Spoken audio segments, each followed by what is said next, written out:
మన అమ్మమ్మల కాలం నాడు చేసుకున్న పండు మిర్చి చింతకాయ పచ్చడి అనేది దీనికి ఏంటంటే నేను 1 kg పండు మిర్చి అనేవి తీసుకున్నాను. వీటిని కడిగేసి ఆరపెట్టేసుకున్నానండి. నైట్ అంతా తడి అనేది లేకుండా చూసుకోవాలి. సంవత్సరం కాలం పాటు నిల్వ ఉంటుంది ఈ పచ్చడి. దీనికి వచ్చేసి తొడిమలు అనేవి తీసుకొని ఈ విధంగా పెట్టేసుకున్నాను. అంటే మనం వాష్ చేసిన తర్వాత ఆరిన తర్వాతనే తొడిమలు అనేవి తీసుకోవాలి. ఈ విధంగా నేను గ్రైండర్ అనేది తీసుకున్నాను. వీటిని కొంచెం కొంచెంగా వేసుకుంటూ పట్టేసుకోవాలన్నమాట. దీనికి కేజీకి వచ్చేసి 1/2 kg రాక్ సాల్ట్ అంటే దొడ్డు ఉప్పు అనేది తీసుకోవాలి. ఇవి కొంచెం కొంచెంగా వేసుకోవాలి, ఎందుకంటే మనకి వచ్చేసి చిన్న గ్రైండర్ కాబట్టి ఈ విధంగా కొంచెం కొంచెంగా వేసుకుంటూ గ్రైండ్ చేసుకుంటున్నాను. ఇవి మనకు రోట్లో కానీ గ్రైండర్లో కానీ పట్టుకుంటే చాలా టేస్టీగా ఉంటుంది. మిక్సీ కన్నా చాలా గ్రైండర్లో టేస్టీ ఎక్కువగా వస్తుందన్నమాట. ఇది మనకి 1 year పాటు నిలవ ఉండాలి అంటే మనకు తడి అనేది తగలకుండా చేసుకోవాలి. ఈ విధంగా మిక్సీ అయిపోతుంది కదా, మనం నెక్స్ట్ ప్రాసెస్లోకి వెళ్దాము. దీంట్లో ఎక్కువ ఏమీ వేసుకోకూడదు, ఓన్లీ సాల్ట్ అనేది మాత్రమే యాడ్ చేసి ఈ విధంగా గ్రైండ్ చేసుకుంటున్నాను.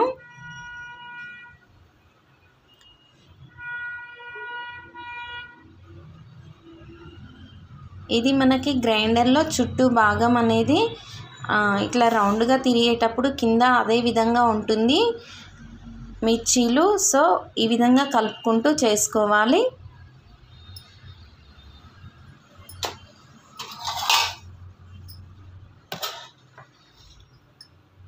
చూడండి, మనకి ఈ విధంగా అయిపోతుంది కదా.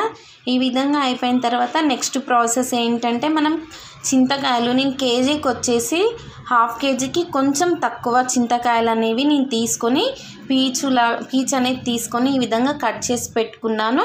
ఇవి ఆల్రెడీ అంటే కాయ అనేది ఎక్కువగా అయింది. చిన్న చింతకాయ అయితే కొంచెం పులుపు అనేది ఎక్కువగా ఉంటుంది, దీనికి కొంచెం వగరు ఉంటుంది. ఇది రోట్లో దంచి పెట్టుకుంటే చాలా టేస్టీగా ఉంటుంది.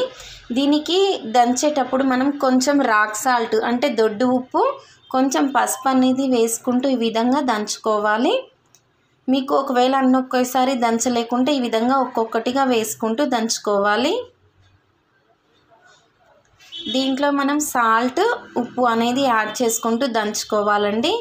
ఎందుకు అంటే పసుపు, ఉప్పు అనేది సమపాలనలో ఉంటేనే మనకి అంటే వీటికి పడితే, ఈ చింతకాయకి పడితే బూజు అనేది రాకుండా ఉంటుంది. ఒకవేళ ఉప్పు అనేది తక్కువైనా కానీ, పసుపు అనేది తక్కువైనా కానీ మనకు తెల్ల బూజు అనేది వస్తుంది. ఈ విధంగా చూడండి, నేను డబ్బాలోకి తీసుకున్నాను. చాలా టేస్టీగా ఉంటుంది. మీరు ఒకసారి టేస్ట్ చేయండి. మీకు సాల్ట్ అనేది సరిపోయింది అనుకుంటే పర్వాలేదు. నేను వచ్చేసి 1/2 kg చింతకాయకు వచ్చేసి 1/2 kgకి సగం సాల్ట్ అనేది వేసుకున్నాను. ఓకేనా, 125 grams. ఆ విధంగా బాక్స్లో తీసి పెట్టుకున్నాను చింతకాయ. నెక్స్ట్ ఇది కూడా మనకు అయింది కదా, దీన్ని కూడా వచ్చేసి ఒక డబ్బాలోకి తీసి పెట్టుకోండి. ఇది మనకి ఏంటంటే సంవత్సరం పాటు నిల్వ ఉండాలి కాబట్టి మగ్గిన పచ్చడి అయితే చాలా టేస్టీగా ఉంటుంది. దీన్నంతా నేను ఒక డబ్బాలోకి తీసుకుంటున్నాను. ఈ విధంగా 4 days మగ్గ పెట్టుకోవాలి. ఒకవేళ మీరు చింతకాయ అనేది కట్ చేసి మిక్సీ వేసుకున్నా పర్వాలేదు. ఈ విధంగా 4 days, ఆఫ్టర్ 4 days తర్వాత చింతకాయ అనేది ఈ విధంగా అవుతుంది. దీంట్లో చింతగింజలన్నీ తీసేసుకోవాలి. చూడండి, ఈ విధంగా చింతగింజలు అనేవి ఈజీగా వస్తాయి. ఒకవేళ మీరు చింతగింజలతోటి పట్టేసుకున్నట్లయితే వగరు ఉంటుందన్నమాట పచ్చడి. మీకు చింతకాయ అనేది రోట్లో వేసి దంచలేకుంటే చింతకాయ కోస్తే అంటే కత్తిపీటతోటి కోస్తే దాంట్లో గింజలు అనేవి ఉంటాయి కదా, అవి సపరేట్ చేసి మిక్సీ అనేది కూడా పట్టేసుకోవచ్చు. ఈ విధంగా మనము 4 days తర్వాత మిరపకాయ పచ్చడి ఉంటుంది కదా, దీన్ని మనం ఒక మిక్సీలోకి వేసుకొని, మిక్సీ లేదా గ్రైండర్లోకి వేసుకొని ఈ విధంగా మెత్తగా చేసుకోవాలన్నమాట. ఒక గిన్నెలోకి వేసుకొని కలిపేసుకోవాలి. మొత్తం కలిసిపోవాలన్నమాట. మనకి చింతకాయ మిరప్పండ్లు అనేది చాలా పుల్లగా అలాగే కారం కారంగా టేస్టీగా ఉంటుంది. వేడి వేడి అన్నంలోకి నెయ్యి వేసుకొని తింటే చాలా టేస్టీగా ఉంటుందండి. చిన్న పిల్లలకు కూడా పెట్టచ్చు.